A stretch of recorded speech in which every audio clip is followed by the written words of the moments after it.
Welcome to a flashback episode of the Truth Uncompromised show.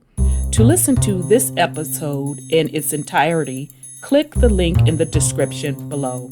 Thank you. Peace and love. I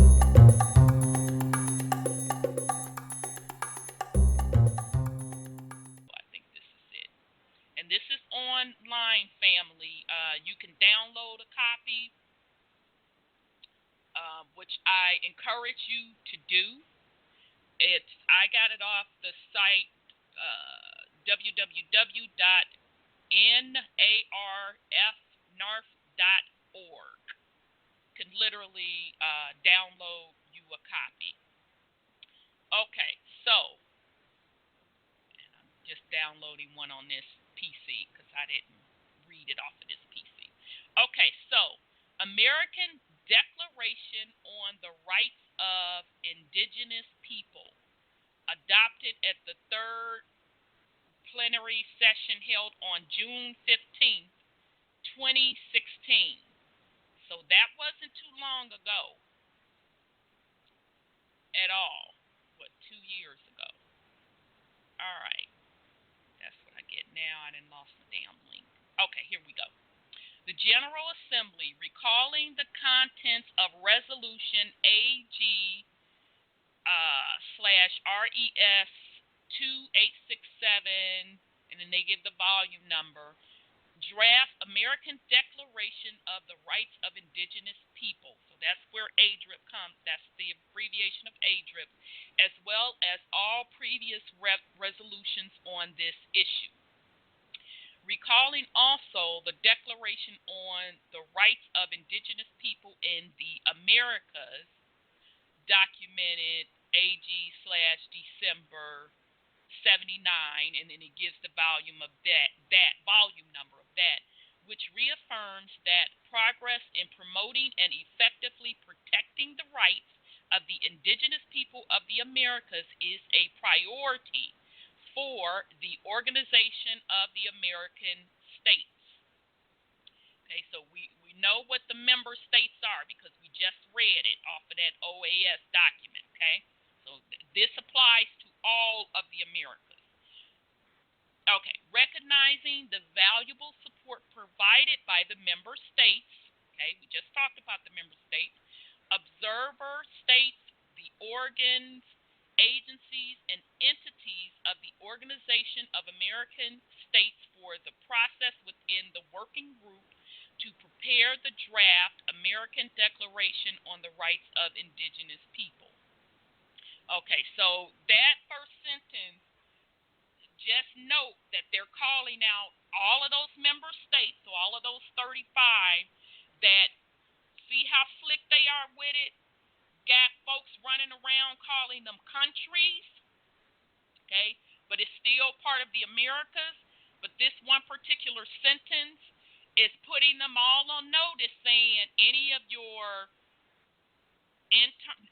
organizations, agencies, or entities operating within these member states / Americas, this shit applies. Okay, so that's basically what that's saying.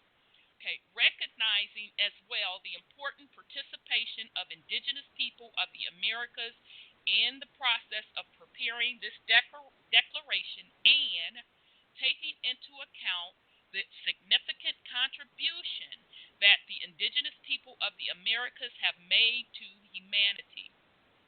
Resolves to adopt the following draft American Declaration on the Rights of Indigenous People.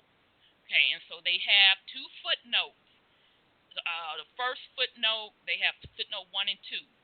So the first footnote 1, the United States remain committed to addressing the urgent issues of concern to indigenous people across the Americas, including combating societal discrimination against indigenous people. And this is number 2.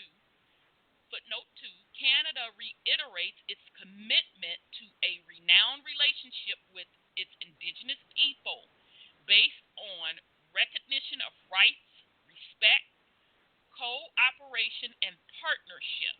Canada is now fully engaged. Okay. Okay, so I'm on page 3. America's Declaration on the Rights of Indigenous People, Preamble. The member states of the Organization of America States, herein the states. Okay, so now you know what the states are. And remember, you can go to the OAS member state and read all of the states or all of the Americas that this particular declaration applies to. All right. So the member states of the Organization of America States, here within the states, recognizing that the rights of the indigenous essential and of historic significance to the present and future of the Americas. The important presence in the Americas of indigenous people and their immense contribution to development, plurality, and cultural diversity, and reiterating our commitment to their economic and social well-being, as well as the obligation to respect their rights and cultural identity, and that the existence of indigenous cultures and peoples of the Americas is important to humanity, and reaffirming that indigenous people are original, diverse societies with their own identities that form an integral part of the Americas. Concerned that indigenous peoples have suffered from historic injustices as a result of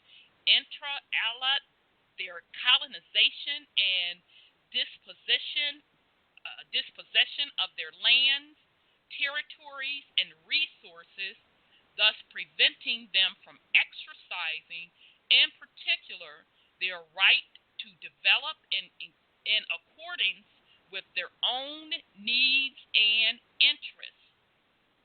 Recognizing the urgent need to respect and promote the inherent rights of indigenous peoples, which derive from their political, economic, and social structures, and from their cultures, spiritual traditions, histories, and philosophies, especially their rights to their lands, territory, and resources.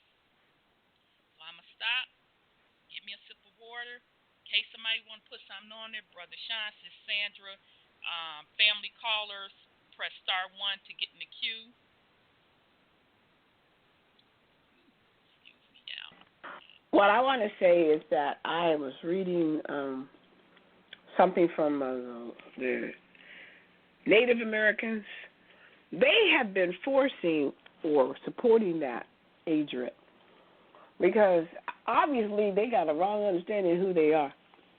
But they were. No, I said go ahead. I had got excited when you said that. I didn't want to cut you off. I see.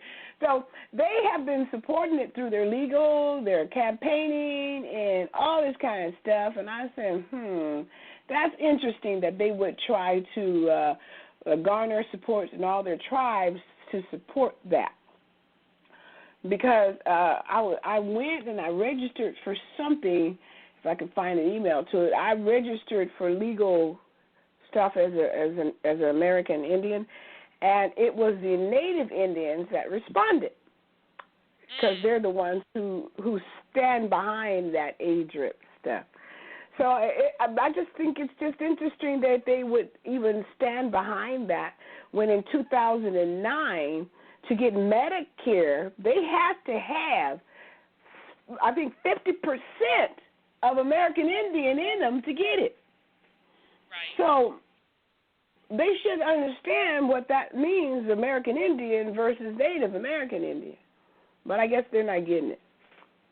Yeah, because I'm glad that you brought that up, because I was going to bring that up, that really if you are indeed indigenous to this land versus being up under a contract or a jurisdiction, those are two separate things. And that's what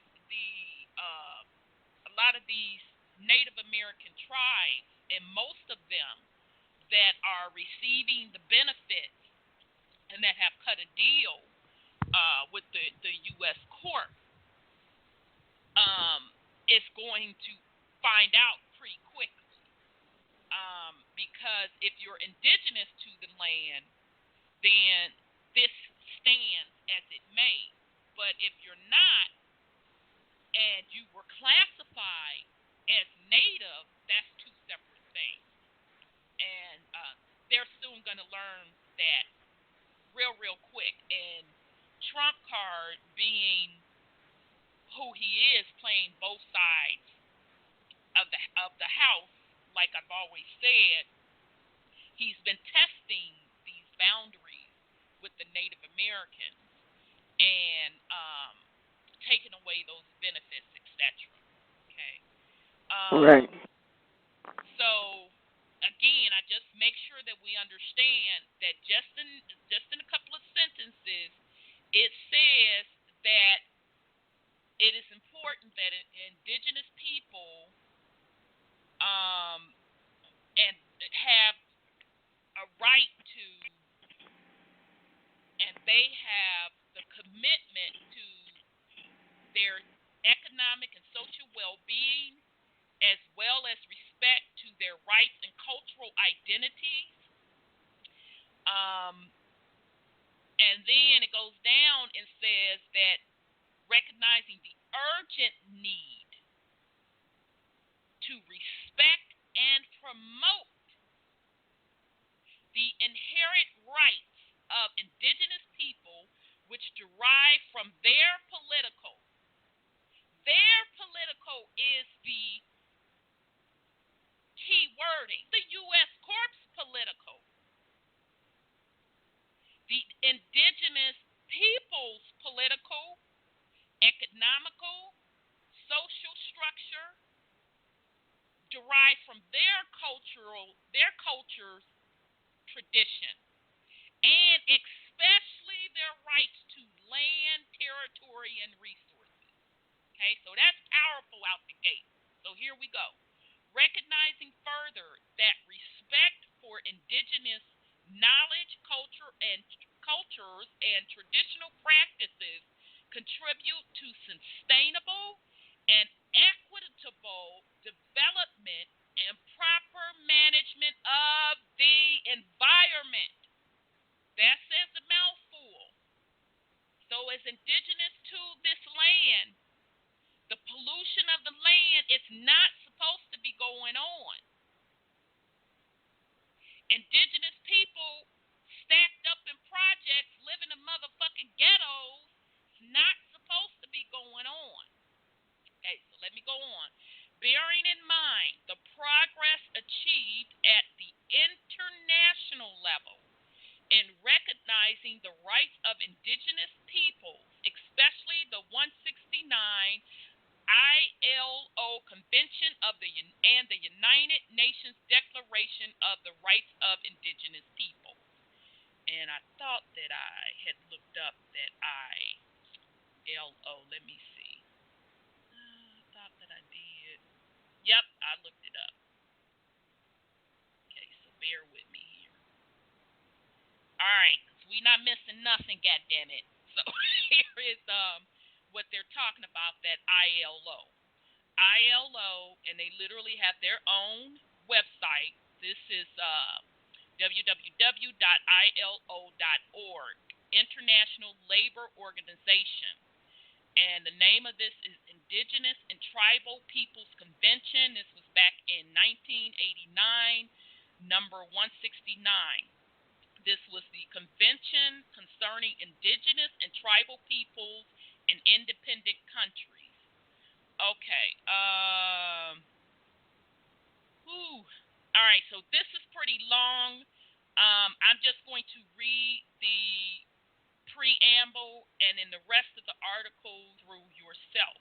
Okay, so the General Conference of the International Labor Organization, having been convened at Geneva by the governing body of the International Labor Office and having met in its 76th session on June 7th, 1989, and noting the international standards contained in the Indigenous and Tribal Populations Convention and Recommendation 1957, and recalling the terms of the Universal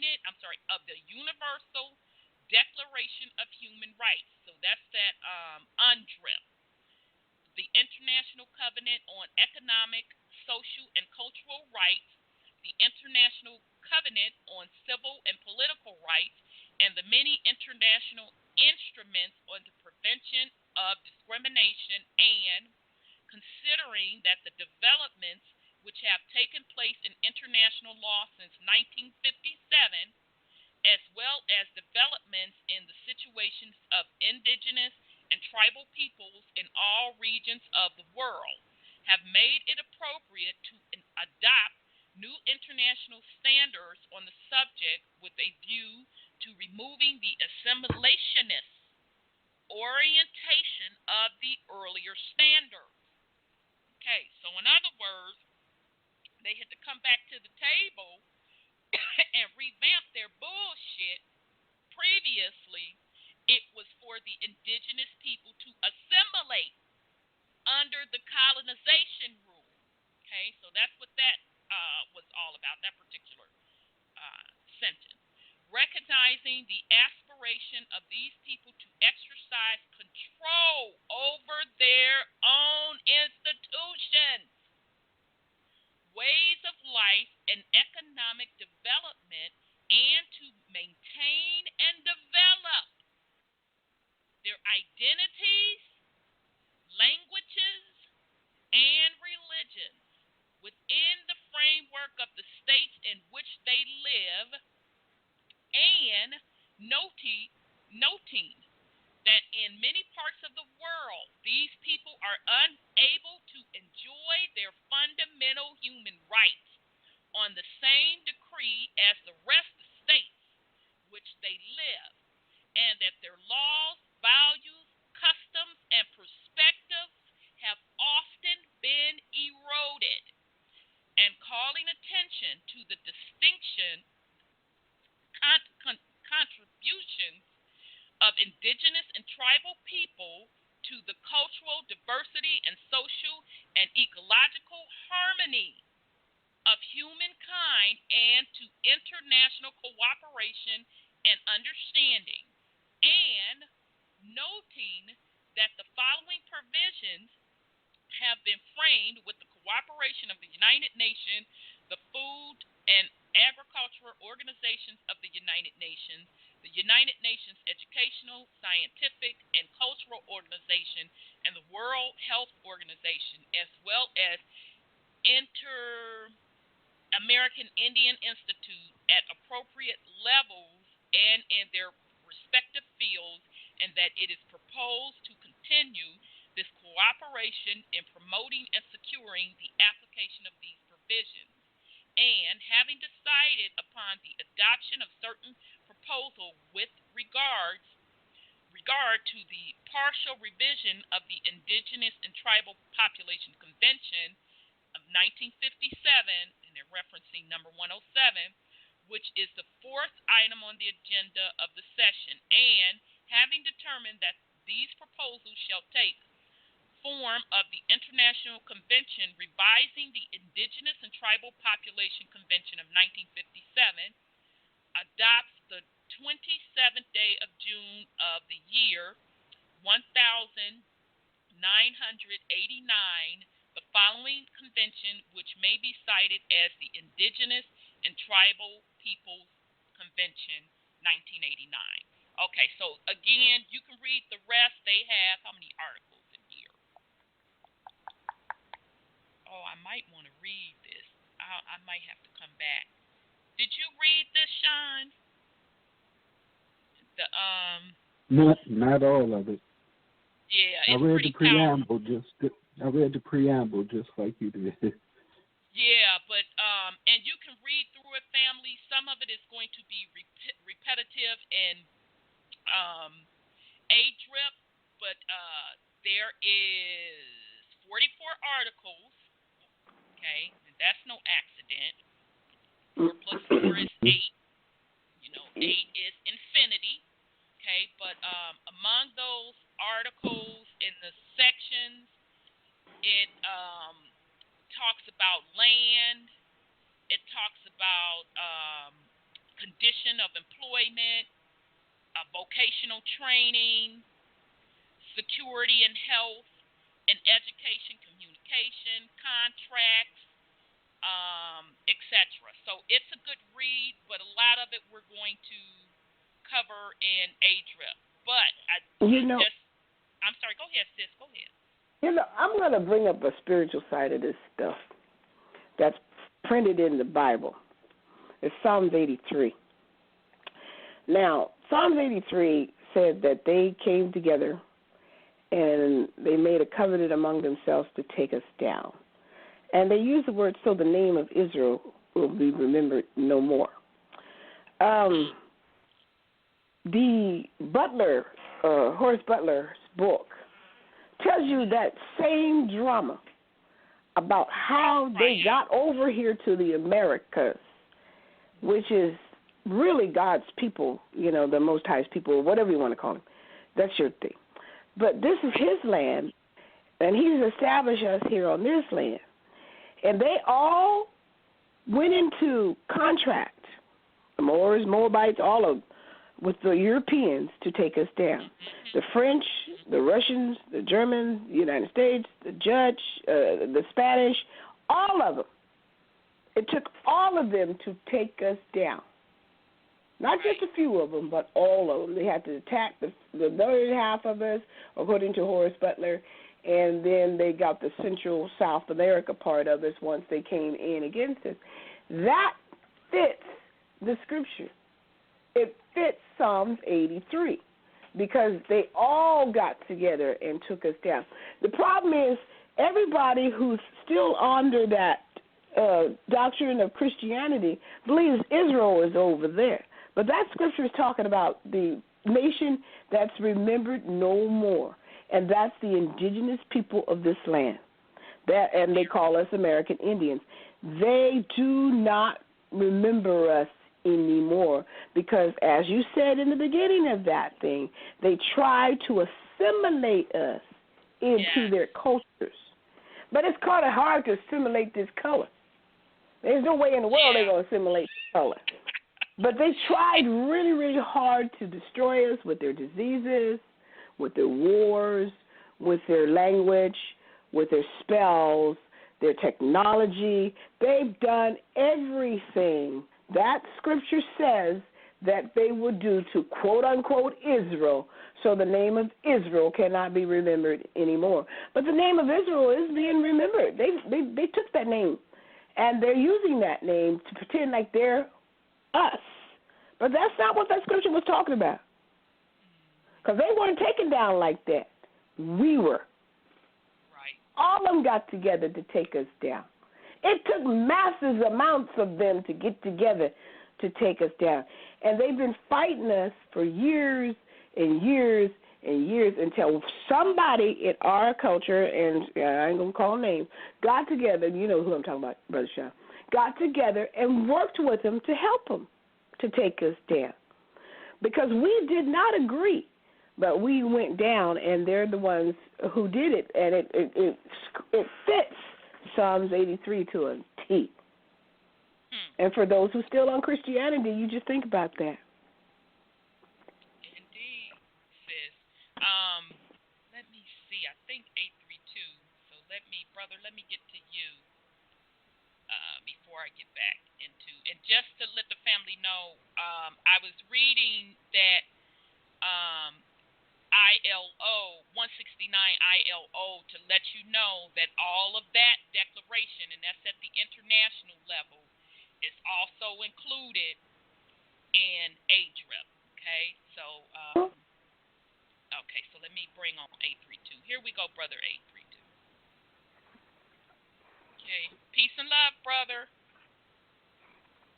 Rhonda, Sandra, my sisters from other misters.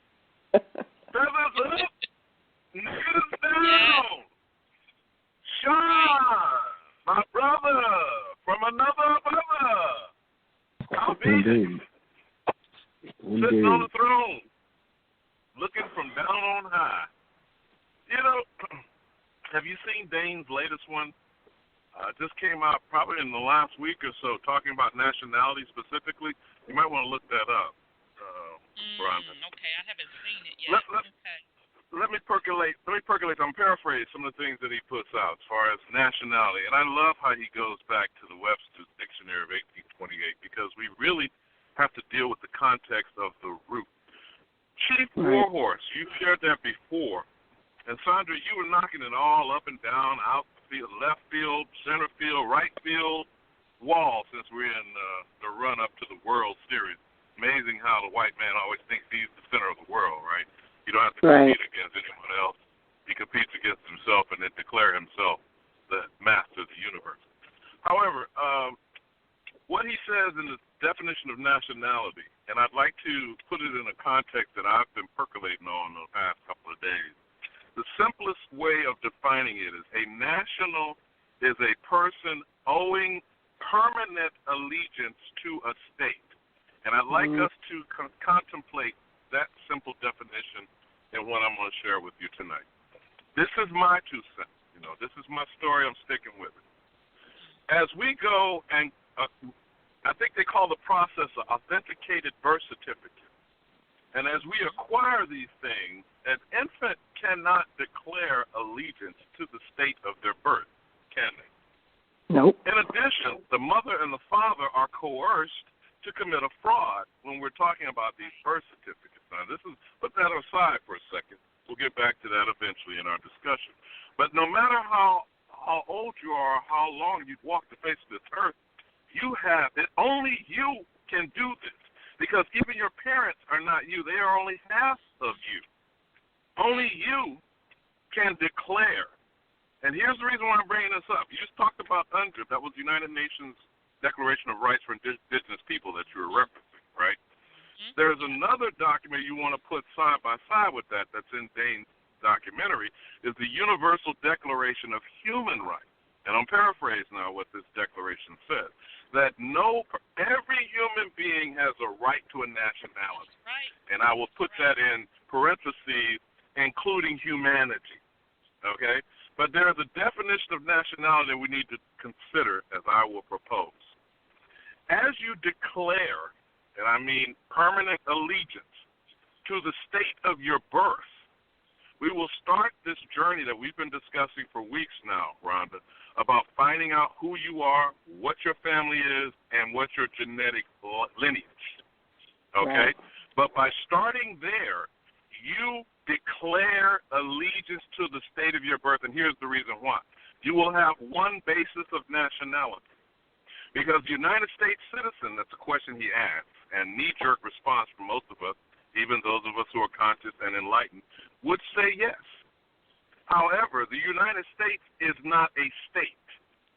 The United States is the authority that's bestowed upon it by the individual 50 states that therefore create a federal national status, but that status is not a state. So no matter what allegiance you swear to it, while they wave the flag, they try to drop kick Colin Kaepernick in his behind and all this other stuff for the republic for which it stands. None of that matters because the United States is not a state. Only one of the individual 50 states could you declare permanent allegiance. So just keep that in mind for a second, okay? Then the second half, again, this is my perspective. As you get that authenticated birth certificate, as you trace your family tree and get your genetic heritage and lineage verified, it will, I keep saying this is my point about the timeline, from 1830, the Indian Removal Act, to thereabouts 1876 or the completion of Reconstruction, we're talking about a 50-year time window, okay? If you can trace your lineage, and I'm saying it's probably minimum your great-great-great-grandparents, so that's 2 to the 5th power, 5 generations back. That should get you somewhere in that timeline. Here is my perspective on why. Number one, and you said this repeatedly, Rhonda, they know who the hell they removed. Sandra said this too. They know they removed us from the southeast farm of this land. This is what Chief Warhorse keeps talking about. That all of us originated from there anyway. She also points out, you're familiar with Choctaw, not Choctaw. Choctaw, Chahta. Her grandfather told her, we own all that the eye cannot even see.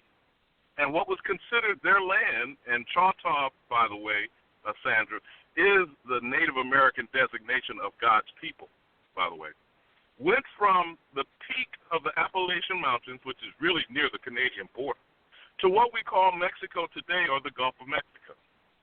We already know about the big heads, the Olmecs, those great stone heads. She has also revealed that there is a Choctaw Mountain as far south as Bolivia. And those big stone heads in that particular region were built out of bricks.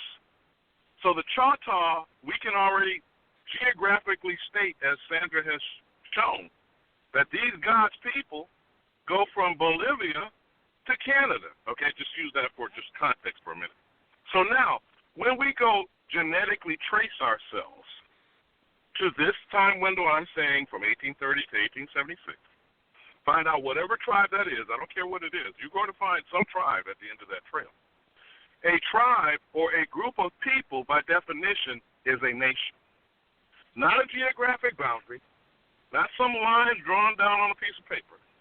We already know these boundaries are going to be pre-Columbian, correct? So that means before 1492, when you get yourself reached back into any one of those tribal groups, that lineage, genetic markers, DNA, whatever family tree that you get documented to that tribe, that is a declaration of nationality by birthright. Are you following my sister? I'm not saying I have the answer. I am. Just making an observation.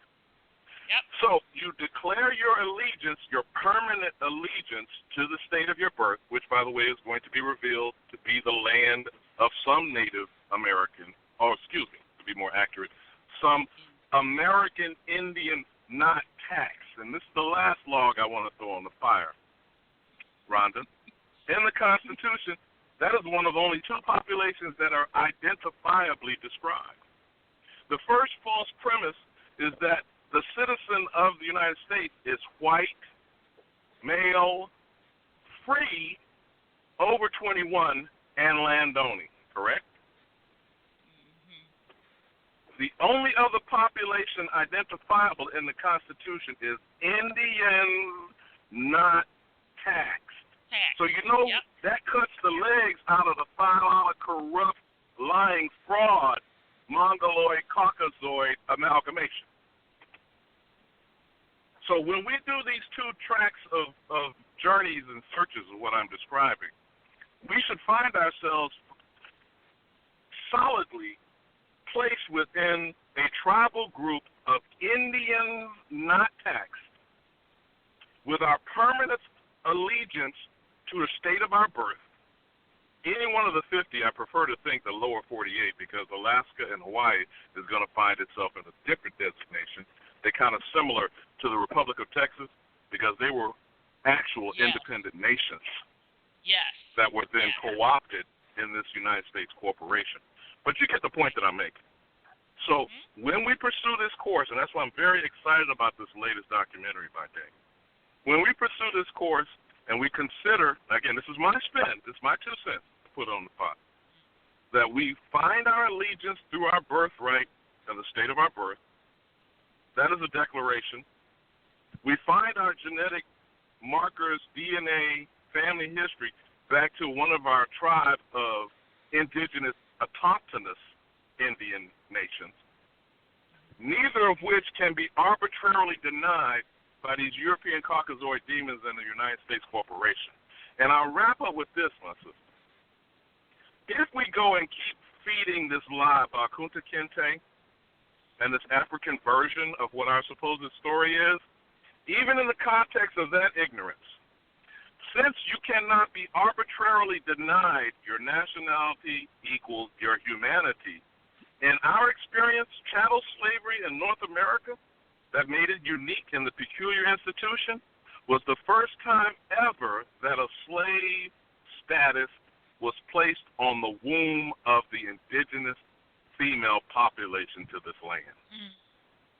And that is a direct violation to the Universal Declaration of Human Rights.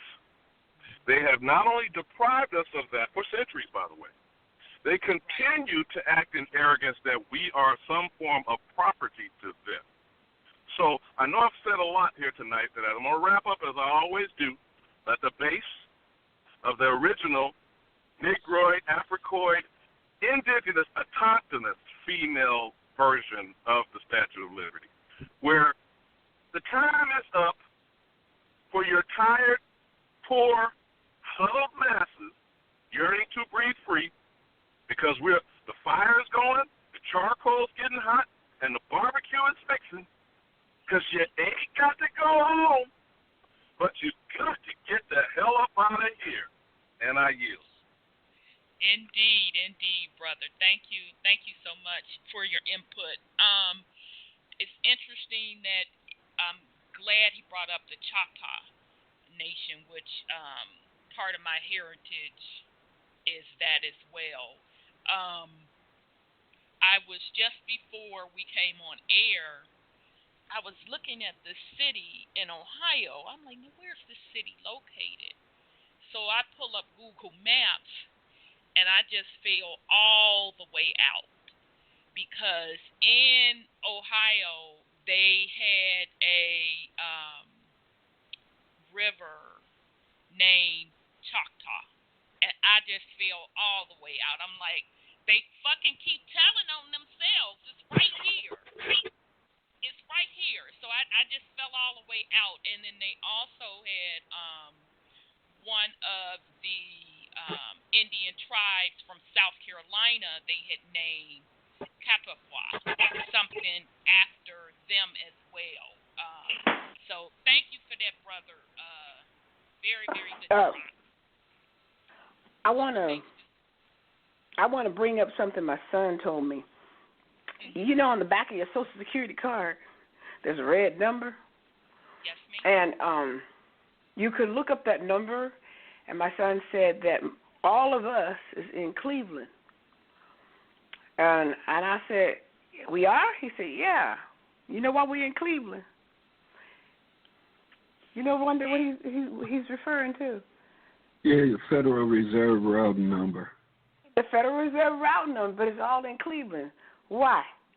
Because they have the Cleveland Indians. So all of us is coded for Cleveland because we're all Indians. Yeah, not everybody is in Cleveland. No, not everybody, but that's what he was saying. But that's an interesting take on it. Yeah. Sorry, go ahead, Brother Sean. There's actually two Federal Reserve banks here, but what's ironic, Indigenous People Day / Columbus Day, the Indians got their butt whooped, the Braves got their butt whooped,